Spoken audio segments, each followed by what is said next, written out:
Nama asli Syekh Siti Jenar adalah Said Hasan Ali Al-Husaini, dilahirkan di Persia, Iran. Kemudian setelah dewasa mendapat gelar Syekh Abdul Jalil, dan ketika datang untuk berdakwah ke Caruban, sebelah tenggara Cirebon, dia mendapat gelar Syekh Siti Jenar atau Syekh Lemah Abang atau Syekh Lemah Brit.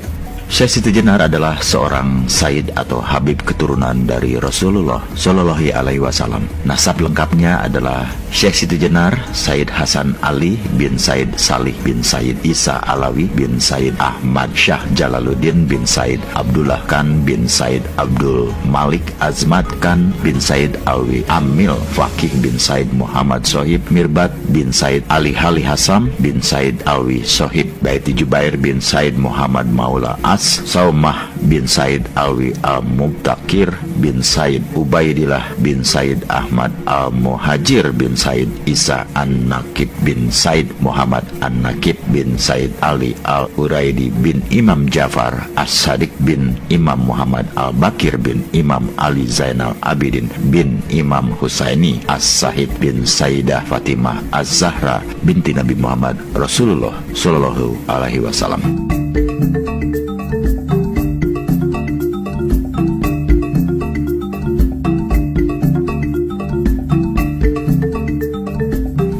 Syekh Siti Jenar lahir sekitar tahun 1404 Masehi di Persia, Iran. Sejak kecil ia berguru kepada ayahnya, Sayyid Salih, di bidang Al-Quran dan tafsirnya.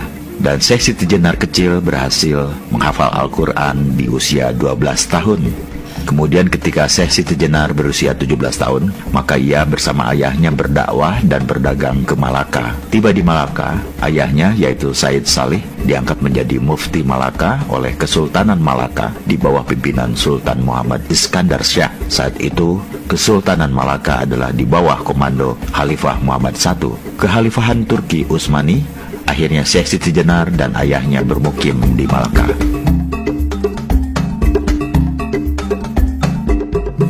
Kemudian pada tahun 1424 Masehi ada perpindahan kekuasaan antara Sultan Muhammad Iskandar Syah kepada Sultan Muzaffar Syah, sekaligus pergantian mufti baru dari Said Solih, ayah Siti Jenar, kepada Syekh Syamsuddin Ahmad.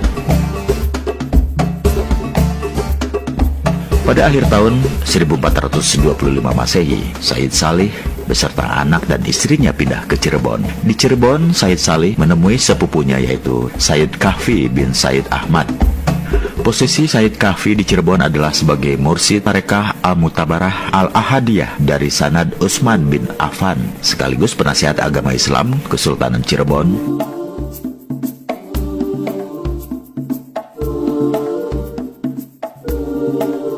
Said Kahfi kemudian mengajarkan ilmu Marifatullah kepada Siti Jenar yang pada waktu itu berusia 20 tahun. Pada saat itu, mursyid Al-Tariqah Al-Mutabarah Al-Ahadiyah ada 4 orang, yaitu yang pertama Maulana Malik Ibrahim sebagai mursyid tarekah Al-Mutabarah Al-Ahadiyah dari sanad Sayyidina Abu Bakar As-Siddiq untuk wilayah Jawa Timur, Jawa Tengah, Bali, Sulawesi, Kalimantan, Nusa Tenggara, Maluku dan sekitarnya. Yang kedua, Said Ahmad Faruqi Sirhindi dari sanad Sayyidina Umar bin Khattab untuk wilayah Turki, Afrika Selatan, Mesir dan sekitarnya. Yang ketiga, Sayyid Kahfi dari sanad Sayyidina Utsman bin Affan untuk wilayah Jawa Barat, Banten, Sumatera, Campa dan Asia Tenggara. Yang keempat, Said Abu Abdullah Muhammad bin Ali bin Jafar Al-Bilali dari sanad Imam Ali bin Abi Thalib untuk wilayah Mekah, Madinah, Persia, Irak, Pakistan, India, dan Yaman.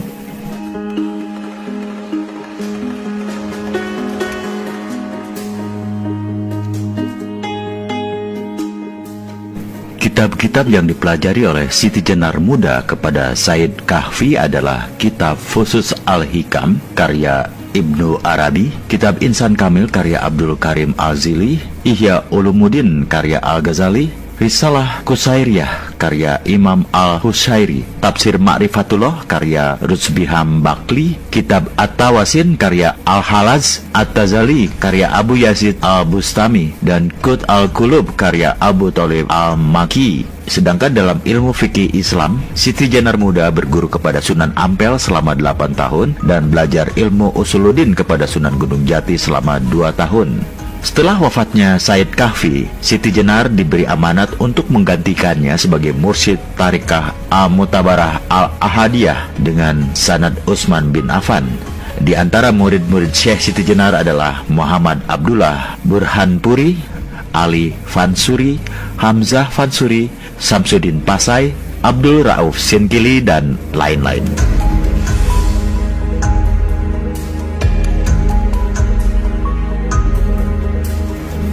Kesalahan sejarah tentang Syekh Siti Jenar yang menjadi fitnah adalah: yang pertama, menganggap bahwa Syekh Siti Jenar berasal dari cacing. Sejarah ini bertentangan dengan akal sehat manusia dan syariat Islam.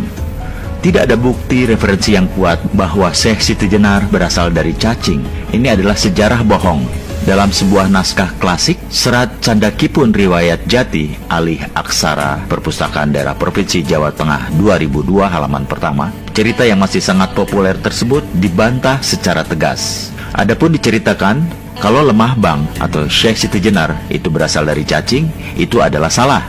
Sebenarnya, ia memang manusia yang akrab dengan rakyat jelata bertempat tinggal di desa Lemah Abang.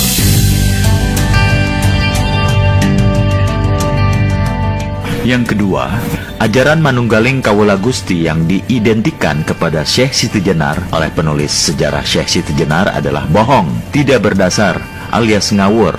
Istilah itu berasal dari kitab-kitab primbon Jawa. Padahal dalam suluk Syekh Siti Jenar, beliau menggunakan kalimat fana wal baka. Fana wal baka sangat berbeda penafsirannya dengan Manunggaling Kawula Gusti.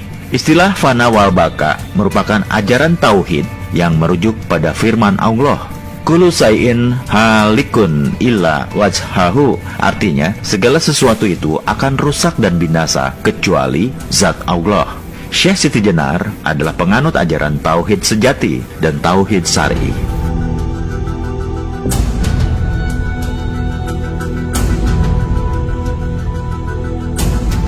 Ketiga, dalam beberapa buku diceritakan bahwa Syekh Siti Jenar meninggalkan sholat puasa Ramadan, sholat Jumat, haji, dan sebagainya. Syekh Burhanpuri dalam risalah Burhanpuri halaman 19 membantahnya. Ia berkata, saya berguru kepada Syekh Siti Jenar selama 9 tahun. Saya melihat dengan mata kepala saya sendiri bahwa dia adalah pengamal syariat Islam sejati. Bahkan sholat sunnah yang dilakukan Syekh Siti Jenar adalah lebih banyak daripada manusia biasa. Tidak pernah bibirnya berhenti berzikir Allah, Allah, Allah, dan membaca sholawat Nabi. Tidak pernah ia putus puasa Daud, Senin Kamis, puasa Yaumul Bid, dan tidak pernah saya melihat dia meninggalkan sholat Jumat.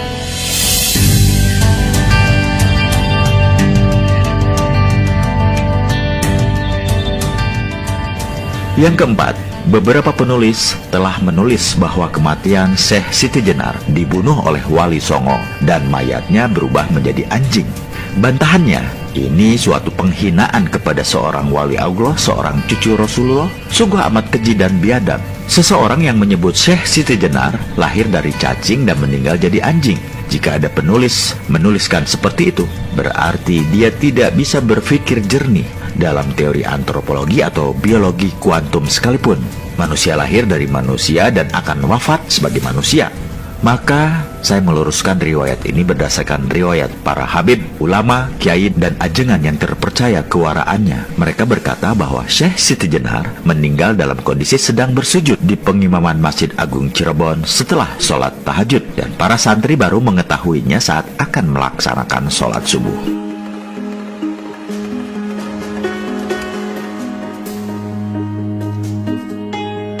Kelima, cerita bahwa Syekh Siti Jenar dibunuh oleh 9 wali adalah bohong. Tidak memiliki literatur primer. Cerita itu hanyalah cerita hayalan, fiktif, yang ditambah-tambahi agar kelihatan dahsyat dan laku bila dijadikan film atau sinetron. Wali Songo adalah penegak syariat Islam di tanah Jawa. Padahal dalam Maqasidus Syariah diajarkan bahwa Islam itu memelihara kehidupan. Hifsun Nasa Wilhaya, tidak boleh membunuh seorang jiwa yang mukmin yang di dalam hatinya ada iman kepada Allah. Tidak mungkin 9 wali Allah yang suci dari keturunan Nabi Muhammad akan membunuh wali Allah dari keturunan yang sama. Tidak bisa diterima akal sehat.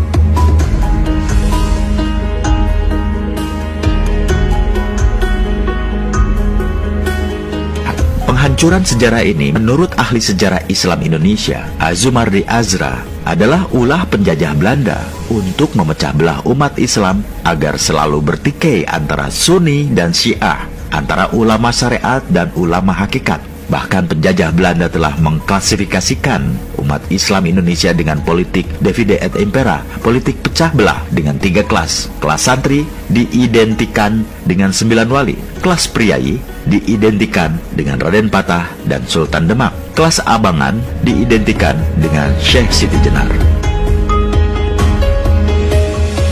Jadi kaum muslimin, melihat fenomena seperti ini, maka kita harus waspada terhadap upaya para kolonialis, imperialis, Zionis, primasonri yang berkedok orientalis terhadap penulisan sejarah Islam. Hati-hati, jangan mau diadu domba dengan sesama umat Islam. Jangan mau umat Islam ini pecah belah.